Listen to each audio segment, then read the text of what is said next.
আজকে সমস্ত জমি কুপিয়ে শেষ করে ফেলতে হবে। হায় হায়, এ কি? এটা কি দেখছি আমি? এটা তো দেখি কত বড় একটি রুই মাছ, কিন্তু জমির ভিতরে রুই মাছ কোথা থেকে আসলো? এ তো অসম্ভব, আমার মাথায় তো কিছুই ধরছে না। যাই বাড়িতে যাই, গিয়ে বড় ভাইকে জিজ্ঞেস করি।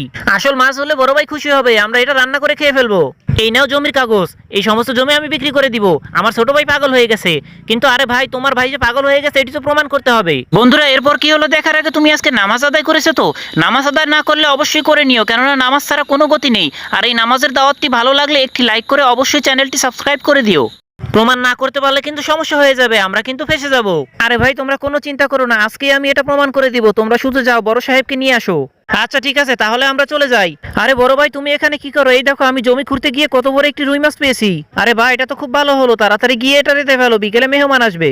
তা না হয় বুঝলাম, কিন্তু ক্ষেতের ভিতরে এই মাছটা আসলো কিভাবে? আরে এটা কোনো সমস্যা না, এটা আমাদের কপালে ছিল, তাই এটা আমরা পেয়েছি। বেশি দেরি করো না, তাড়াতাড়ি যাও, এটা রেঁধে ফেলো। আচ্ছা ঠিক আছে, যাই, আমি রান্না করে ফেলি। ওই দেখো, বলতে না বলতেই বড় সাহেব গাড়ি নিয়ে চলে এসেছে। তাড়াতাড়ি চলো, গেটটা খুলে দিতে হবে। হ্যাঁ হ্যাঁ, তাড়াতাড়ি চলো। বড় সাহেব, আপনাকে স্বাগতম। আপনি কেমন আছেন? আমি ভালো আছি, তোমরা কেমন আছো?